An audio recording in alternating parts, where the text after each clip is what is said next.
And ito naman guys, sobrang ganda with this ring energy and clover energy. Ito yung good luck, good fortune, swerte. And for some of you guys, maaari kayo magkaroon ng commitment, agreement, kontrata, no? Na maaari magdala sa inyo ng swerte naman. Wow! So, ito na. Ayan na yung mga swerte na sinasabi natin. Pero ito guys, nasa bandang dulo ito ng spread nyo.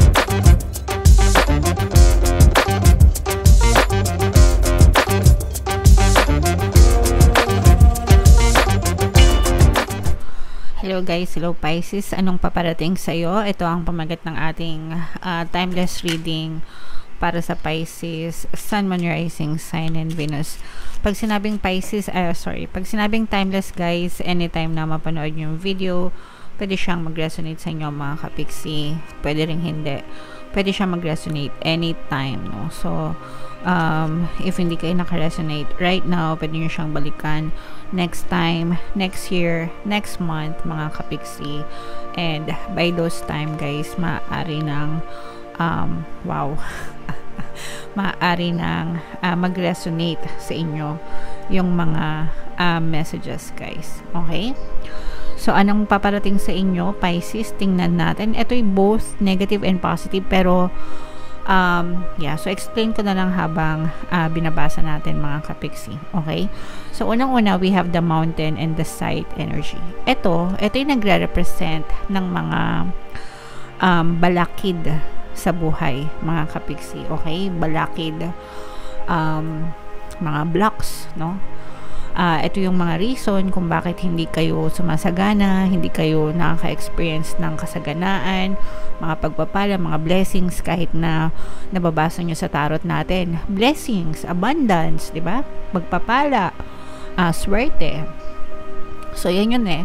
Madalas nababasa natin yan sa tarot, pero kayo, hindi nyo na-experience, okay? Or some of you, hindi naman lahat, pero yung iba sa inyo, hindi nyo na-experience yung mga blessings na yun because of these blocks, mga kapiksi, no? Mga balakid na to. And more often than not, yung mga blocks na yun, yan yung mga negative, no? Negative beliefs, negative emotions, negative thoughts, negative assumptions nyo.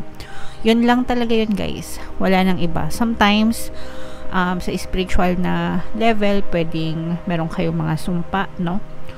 Na hindi nyo alam. Sometimes kasi, di ba, nagkakaroon tayo ng generational curse kapag sinumpa. Yun, let's say, for example, yung ninuno mo, sinumpa ng ibang ninuno, no? So, damay-damay hanggang sa mga kanununuan, sa mga kaapu-apuhan. Pero, those aside, kapag wala namang ganun, more often than not, yun talaga yung mga blocks or yung mga karmic debts nyo, mga kapiksi. So, ibig sabihin, for some of you, maaari may mga balakid kayo, kaya hindi nyo na-experience yung kasaganaan. But this side energy, with this energy, mga kapiksi, ibig sabihin parang, ano to kung mapapansin nyo yung itsura niya, guys, ano ba sa Tagalog to? Pico? Pico ba, guys? Hindi ko alam paki-comment na lang, guys, no? Pero para siyang kutsilyo, 'di ba? Yung basta it's a tool, no? Pangputol. Pangputol, yun yung kanyang purpose. And with this energy na katabi nito, ibig sabihin, unti-unti mong putulin yung mga balakid na yun, mga kapiksi. Yung mga baluktot na paniniwala mo, yung mga negative assumptions mo, mga negative emotions mo, mga negative beliefs mo, unti-unti mong putulin, mga kapiksi, no? Hanggang sa itong mountain na to, talagang tuluyan siyang ma-chop-chop hanggang sa, kumbaga, bunutin. Pwede mo rin siyang bunutin, di ba? Mula dun sa lupa, no? Para hindi na talaga siya tutubo, no? And para talagang gumanda at umasenso yung buhay nyo. So, unti-unting mapuputol yan, guys. Kailangan alam nyo kung ano yung mga blocks nyo, mga kapiksi, yung mga balakid nyo, para maputol nyo sila, guys. Okay? And with this sight and coffin energy, for some of you guys, with this coffin energy, ibig sabihin parang nagkakaroon kayo ng karamdaman, sakit, no? So, make sure din na alagaan nyo yung inyong ito naman, for good news naman ito. Kasi nakikita natin na napuputol with this sight and coughing energy, napuputol yung inyong mga hindi magagandang karamdaman. So, ibig sabihin, pwedeng gumagaling kayo, nakaka-recover, gumagaan yung inyong mga pakiramdam. Pero, pagdating talaga guys, no, sa kalusugan, that is something na you shouldn't take for granted. Palagi ko kayong sinasabihan dyan guys, no, na talagang it's your responsibility, no, with this ring energy, obligasyon nyo guys, no, na alagaan yung inyong kalusugan. So magpa-check up, magpa-doktor, sumangguni, no, sa mga manggagamot kasi sila yung may karampatang kaalaman para ma-diagnose kung ano talaga yung nararamdaman nyo and makapagbigay din ng karampatang lunas sa mga pinagdadaanan nyo guys. So yeah, magpa-check up guys. Okay, so yung mga sakit-sakit sa katawan, yung mga kirot-kirot na yan ay katawan nyo na sinisignal sa inyo kasi hindi naman makakapagsalita yung mga laman-laman loob nyo, oy masakit ako, magpa-check up ka, diba? Basta kikirot na lang yan. So sinisignal yan sa utak mo na there is something wrong within your body, kaya kailangan mong magpa-check up ka, Pixie. Okay? And ito naman guys, sobrang ganda with this ring energy and clover energy. Ito yung good luck, good fortune, swerte. And for some of you guys, maaari kayo magkaroon ng commitment, agreement, kontrata, no, na maaari magdala sa inyo ng swerte naman. Wow! So, eto na. Ayan na yung mga swerte na sinasabi natin. Pero ito guys, nasa bandang dulo ito ng spread nyo. Remember, may mga balakid kayo. Okay? So, make sure na, kasi hanggang hindi napuputol ito, hindi nyo to mararating mga kapiksin. So, make sure na talagang gamitin nyo ito, no? Para talagang maputol yung mga balakid sa buhay nyo.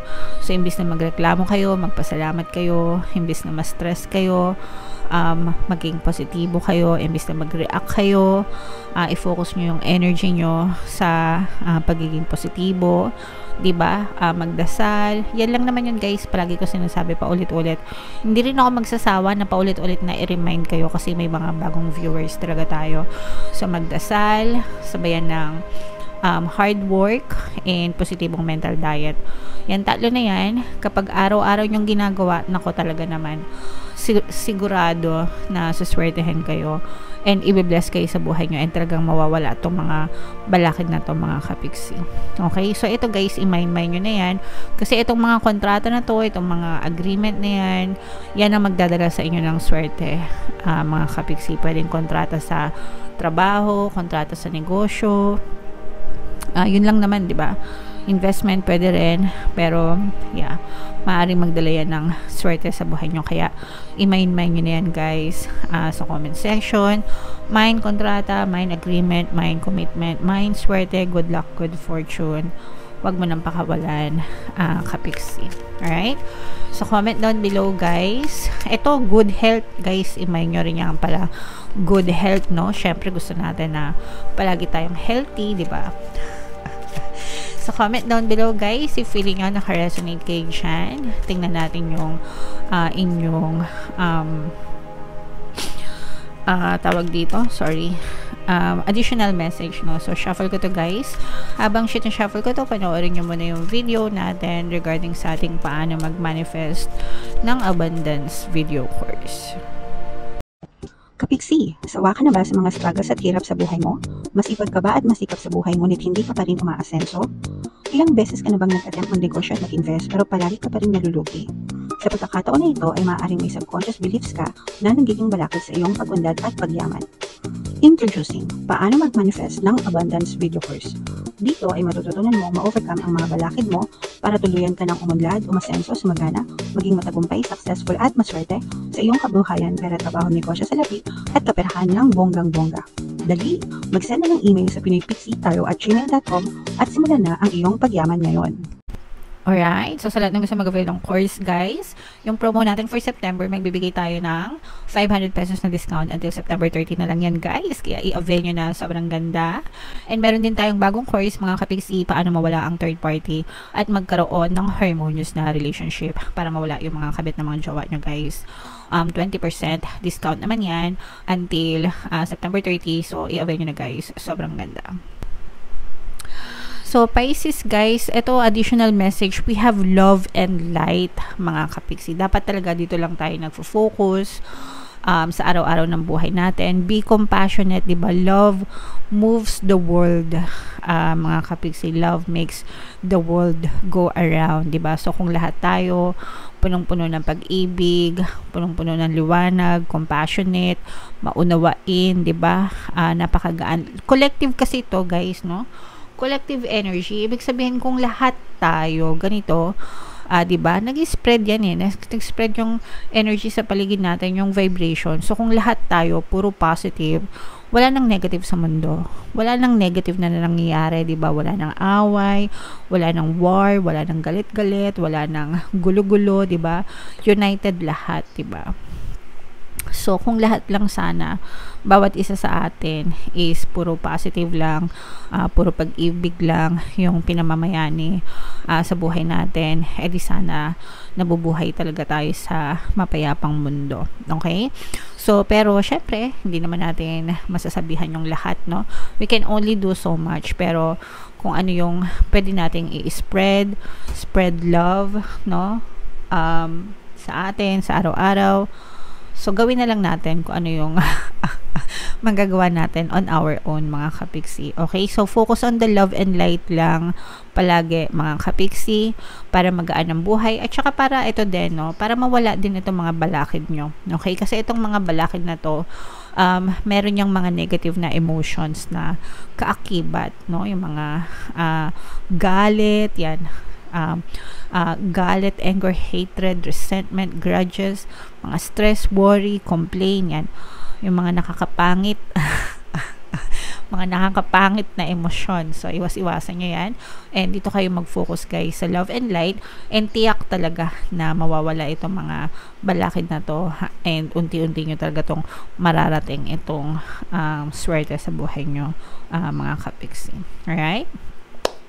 Okay, so comment down below, Pisces, if feeling nyo naka-resonate kayo dyan, i-mind-mind nyo na ito, mga swerte, and huwag nyo kalimutan makinig ng ating mga pampaswerte subliminal, guys. Ito yung playlist, libre lahat sa YouTube. Ito naman yung ating success stories ng paano mag-manifest ng abundance video course. Click here to subscribe, guys, and panoorin nyo na itong ating 2025 kapalaran. Thank you for liking, sharing, and subscribing. See you again next time. I love you all. Have a nice day. Bye-bye.